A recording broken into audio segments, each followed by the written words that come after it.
Good morning all of you. Today we are going to study about elements and compounds.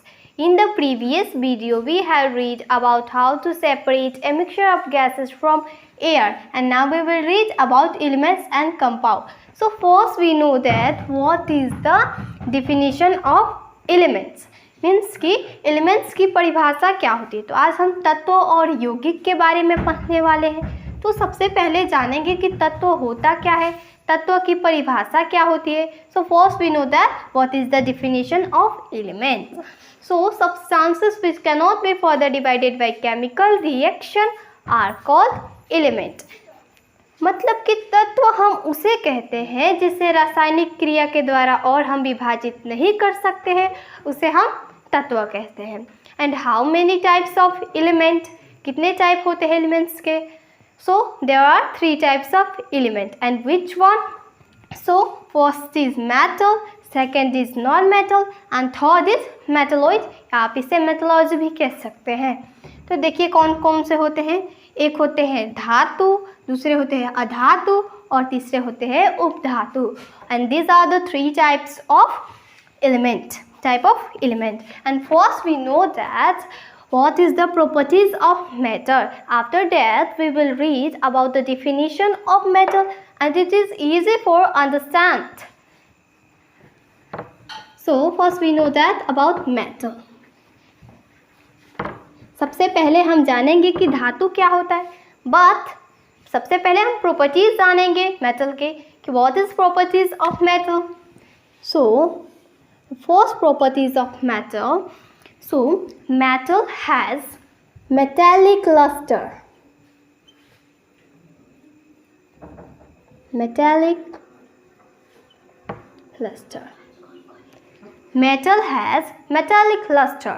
And second is metal has acoustic quality. And then third is metal has malleability.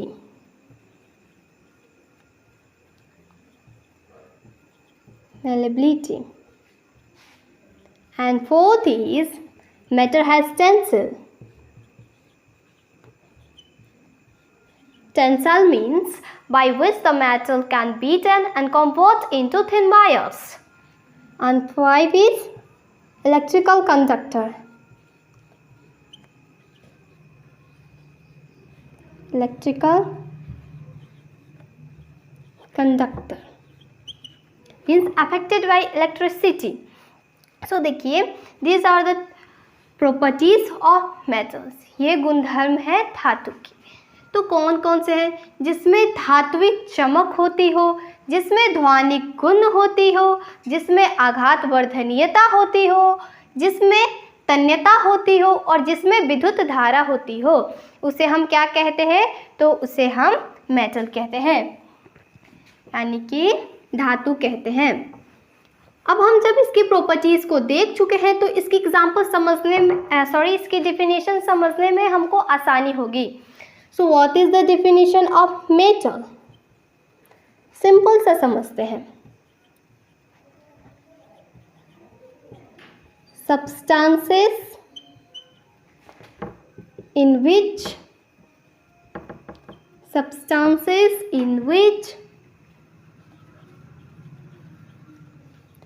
malleability,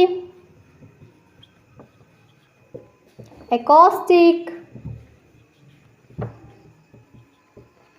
electrical conductor,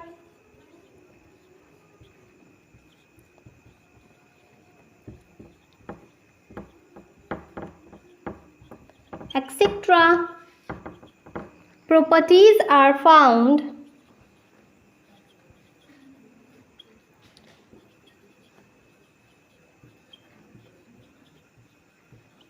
are called metals.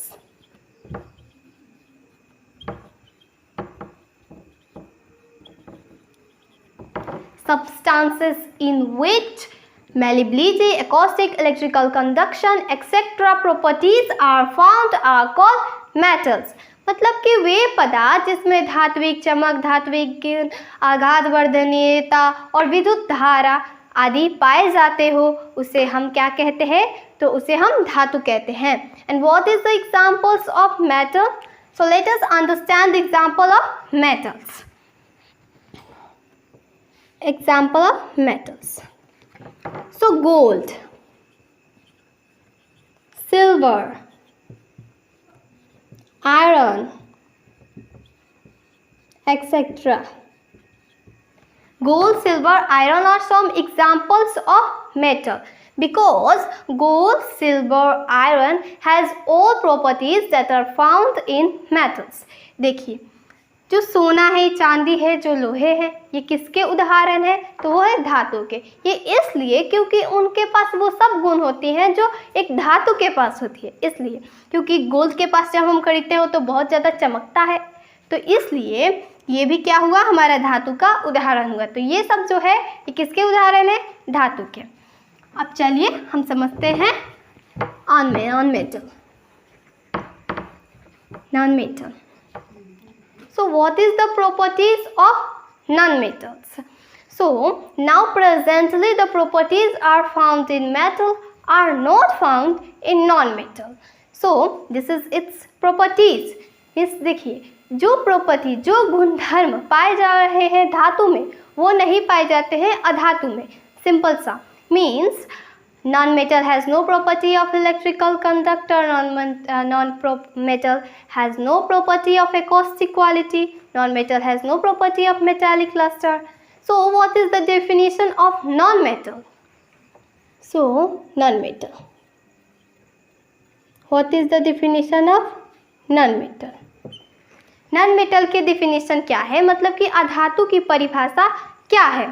देखिए, इसको भी हम आसानी से समझते हैं. Substances in which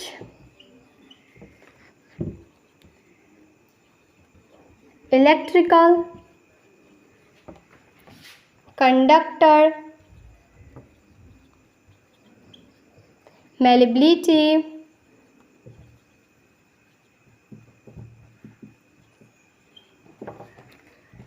acoustic,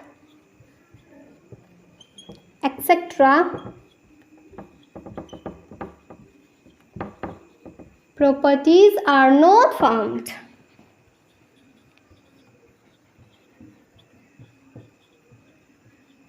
are called non-metals.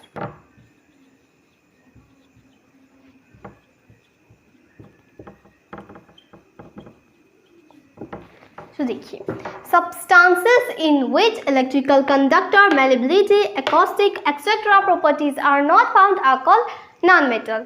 मतलब कि वे पदार्थ जिसमें धात्विक चमक, धात्विक गुण और मतलब कि जिसमें बजने की क्षमता होती है और विद्युत धारा, आघात वर्धनीयता, टेंसिल मीन्स तन्यता नहीं पाई जाती हो, उसे हम क्या कहते हैं?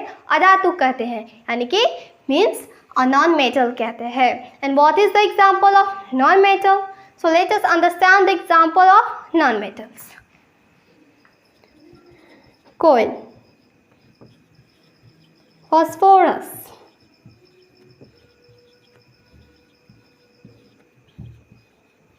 sulfur,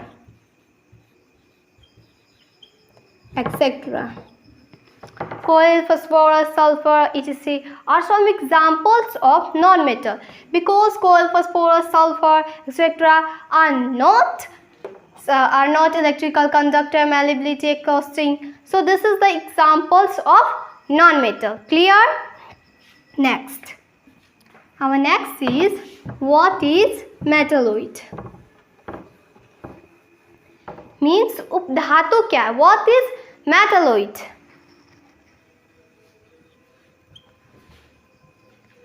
What is metalloid? So हम कह सकते हैं a non-metal that can combine with a metal to form an alloy. ये एक definition हो सकती है. अदर टाइप की definition की बात करें तो हम बोल सकते हैं a metal that intermeets in properties between the typical metals and non-metal. So मैं यहाँ पे एक definition को लिख दे रही हूँ. A non-metal that can combine with a metal to form an alloy.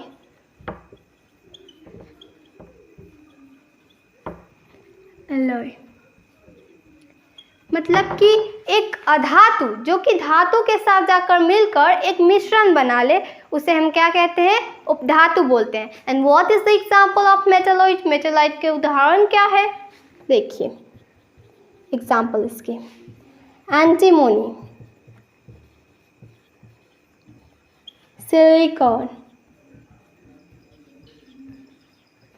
Boron are some examples of metalloid. अब यहाँ पे हमारे एलिमेंट्स कंप्लीट होता है एंड देन हम जाएंगे कंपाउंड्स को जानने.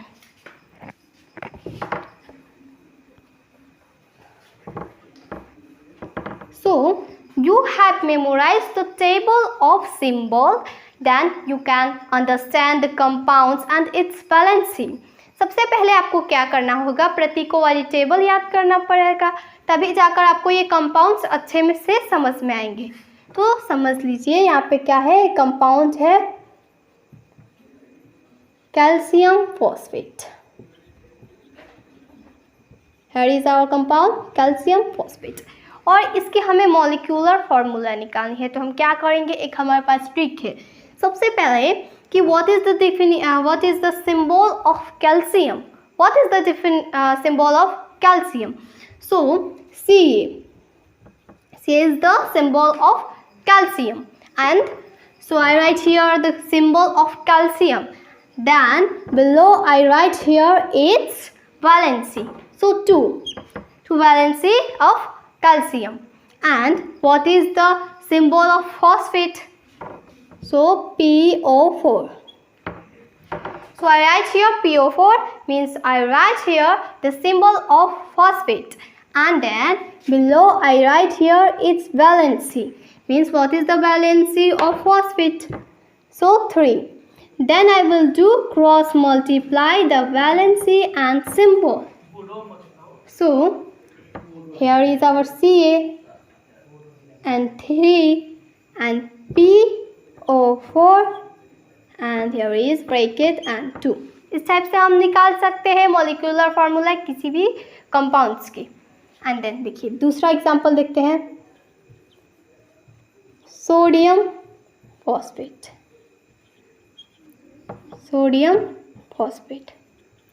सोडियम फॉस्फेट एक कंपाउंड है, इसकी भी हम इसी तरीके से निकालेंगे. So first I right here the symbol of sodium. So Na is the symbol of sodium. Then I write here its valency 1, and then phosphate PO4. Then I write here its valency 3. Then I will do cross multiply the valency and symbol. तो देखिए यहाँ पे आ गया Na3 then PO4 because कि 1 की value नहीं होती. देखिए सबसे पहले मैंने क्या किया, जो प्रतीक होती है सोडियम का वो क्या होता है? Na होता है. तो मैंने यहाँ पे Na लिखा. फॉस्फेट का PO4 होता है. तब मैंने इसकी संयोजकता लिखी. तो यहाँ पे Na का संयोजकता क्या हुआ? 1 हुआ. ये भी आपको याद रखना होगा पहले से, तब जाकर समझ में आएगा. और PO4 का संयोजकता हुआ 3. सबसे तो अब ये हो गया. तब हम क्रॉस मल्टीप्लाई करेंगे इनमें यानी कि संयोजकता और प्रतीकों में क्रॉस मल्टीप्लाई करेंगे. तो हमारा Na, तो Na आ गया 3 है तो 3 आ गया. देन PO4 था तो आ गया, और 1 का वैल्यू नहीं होता. समझ गए? अंडरस्टूड? और अदर टाइप से देखते हैं. ये तो हमने फॉस्फेट वाला देखा. कुछ नाइट्रेट वाला भी देखते हैं, जैसे कि zinc nitrate. So what is the symbol of zinc? Zn. So I write here the symbol of zinc. Then below I write here its valency. Then nitrate. What is the symbol of nitrate? NO3. And then below I write here its valency. So 1. Then I will do cross multiply. So our here is Zn and NO3 and bracket 2. तो हमने यहाँ पे सबसे पहले प्रतीक लिखा zinc का, then nitrate का प्रतीक लिखा, उसके बाद हमने इसकी संयोजकता लिखी दोनों की, दोनों में क्रॉस मल्टीप्लाई किया, उसके बाद हमारा आंसर आ गया। इसी तरीके से आपको सॉल्व करना है। एक और देखते हैं, बेरियम नाइट्रेट,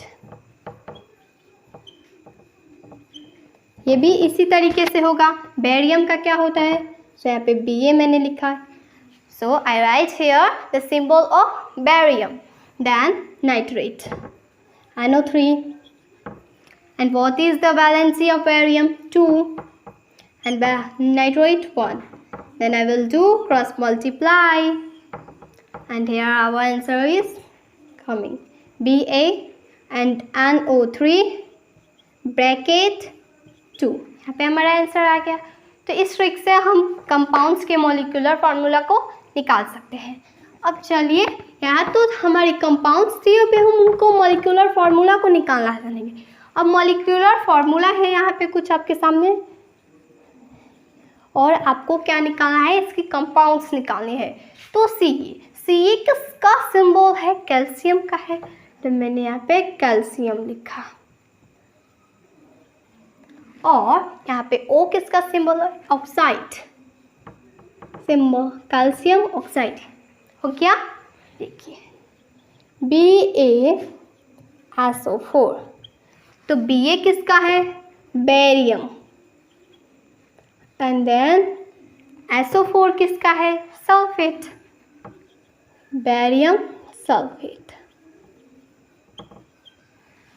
यहाँ पे हमारा समझ लीजिए ZnSO4। Zn किसका सिंबल है, तो जिंक का, एंड देन SO4 किसका सिंबल है, तो सल्फेट का। अदर टाइप वाले देखते हैं, CaOH2। देखिए Ca किसका है, कैल्शियम का है। अब OH आ गया, मीन्स हाइड्रोक्साइड, सो Ca का कैल्शियम हो गया, OH का हाइड्रोक्साइड,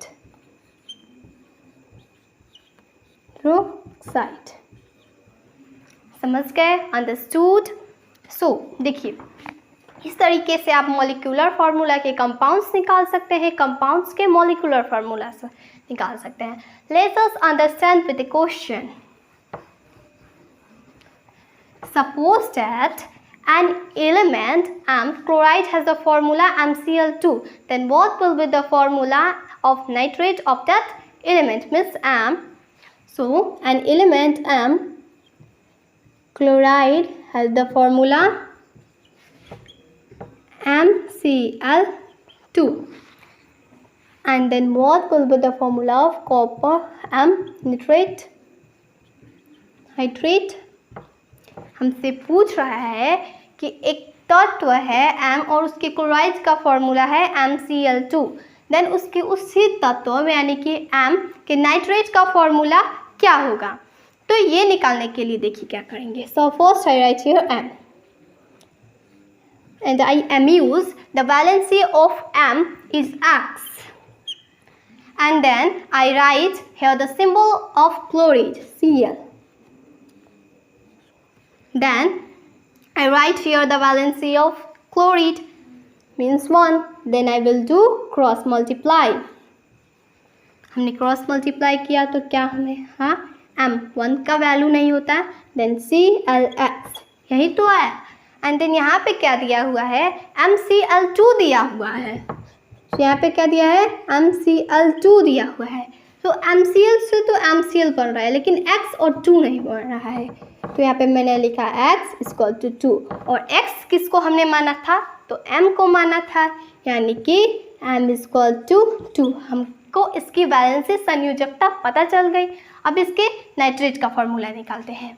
तो देखिए m की वैलेंसी क्या है, 2 है, एंड देन नाइट्रेट का NO3 तो इसका होता है, इसकी वैलेंसी क्या होती है, 1। क्रॉस मल्टीप्लाई कर देते हैं, then I will do cross multiply, so MnO3 और 2। आंसर आ गया हमारा। इसी तरीके से हम निकाल सकते हैं क्वेश्चन का answer. Let us understand with another question. Suppose that an element M sulfate has formula MsO4, then what will be the formula of chloride of that element? So M एक element है, उसके किस चीज़ का? So sulphate का formula यहाँ पे क्या देख रखा है हमको? MsO4, okay. और बोल रहा है हमसे कि M के क्लोराइड का फॉर्मूला क्या होगा? क्लोराइड का फॉर्मूला क्या होगा, यही तो हमसे पूछ रहा है। तो देखिए M, suppose that I amuse the valency of M is equal to X and the valency of sulfate means SO, the valency of sulfate is 2. Then I will do cross multiply. Then our here is M2SOX और यहाँ पे हमारा formula क्या दिख रखा है? MsO4। तो यहाँ से 2 से 2 चला जाएगा 2 टाइम में, एंड देन क्या बच गया? MsOX and MsO2। तो यहाँ पे MsO से MsO हो रहा है, देन X और 2, X is equal to 2। X किसको माना था हमने? M को माना था, तो M इज इक्वल टू 2। अब निकालना है हमें इसके क्लोराइड का फॉर्मूला। तो देखिए M की वैलेंसी क्या हो गई? यहाँ से हमको पता चल गई कि 2 हो गई। देन क्लोराइड, क्लोराइड का सिंबल क्या है? Cl है, तो इसकी वैलेंसी क्या हो गई? 1 हो गई। हम क्या करेंगे? क्रॉस मल्टीप्लाई करेंगे, एंड देन M की वैल्यू नहीं होती है, MCl2 आंसर। इसी टाइप से आप निकाल सकते हैं। ये छोटी सी वीडियो आपको पसंद आई हो, आई होप ये आपको वीडियो पसंद आई हो।